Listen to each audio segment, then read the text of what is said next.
College and high school baseball season starts here in Louisiana. Fans have a lot of reasons to be excited. Several universities could eventually end up in the College World Series, and the prep ranks are loaded with talent. Sports anchor Fletcher Mackel introduces us to one of those talented young stars, a player who's truly overcome the odds and is now receiving national recognition. Meet Timmy Ruffino.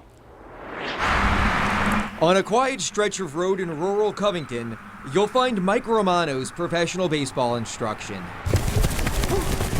It's a place where the sounds of the game echo through the woods, what seems like 24 hours a day.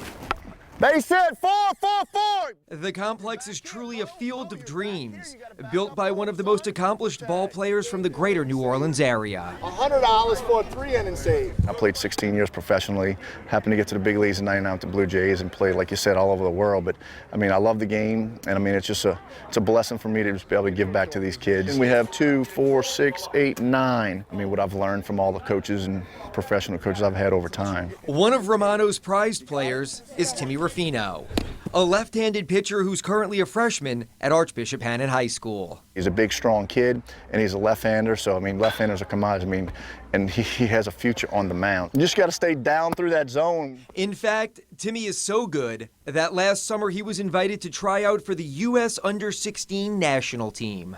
I picked up a ball at 2, and whenever I could first, start walking. And probably when I was like 4 or 5, I started, falling in love with the game. But when Timmy started playing baseball 10 years ago, he was told he couldn't be in competitive leagues, that he'd have to play in a baseball league designed for children with special needs. You see, Timmy Ruffino was born with an extremely underdeveloped right hand. My husband and I decided we can let him just be a kid, be a boy, and just be his backbone to help him get through adversity or obstacles. So the Ruffinos decided no special league for Timmy. Even with one hand, he was going to play the game he loved. And the Ruffinos knew this was possible because after doing some research, they discovered Jim Abbott. Like Timmy, Abbott was born with only a left hand, but he went on to become a college All-American, an Olympian, and he threw a no-hitter for the New York Yankees in 1993. He did it!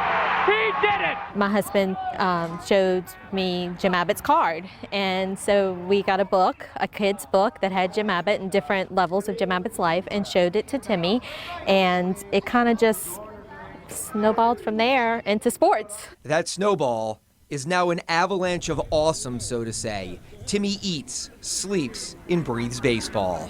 Good pitch. One of his biggest motivations, his adversity. It makes me work harder every day than somebody who has 2 hands that's, not working that day. It makes me go out there and want to, go work to get ahead of them so I can, just because I have one hand doesn't mean I can't work. Hard work has made Timmy a complete ball player. Even with one hand, he's also an accomplished hitter. The company Mizuno even makes custom batting gloves for his right hand. I'm always in the cage 6 to 7 days a week, in the cage, just practicing on my swing, practicing, so nobody throws a fastball by me. But Timmy knows as he gets older, hitting better pitching, in essence one-handed, will become more difficult. So his future is on the mound, and his future is very bright. I think he's going to make it at the next level, being a collegiate level, as a pitcher if he keeps working hard. Which he will, because Timmy's a smart young man who realizes advancing in baseball makes him a role model, and he embraces that. I feel like that I can touch kids to say they can do whatever they want to do as long as they put their mind to it. And just because they have a disability doesn't mean they can't, play sports. And Timmy Ruffino takes giving back very seriously. He's part of a group that donates its time to the Miracle League. Back to you. Wow. I've only seen in my lifetime, Jim Abbott's the only person I've seen who can do that. Now he does it the same effortless way that Jim Abbott did. But it's cool that what Jim Abbott was to him, who knows what he is to some other kids out there. That's amazing. Exactly. An amazing young man. I like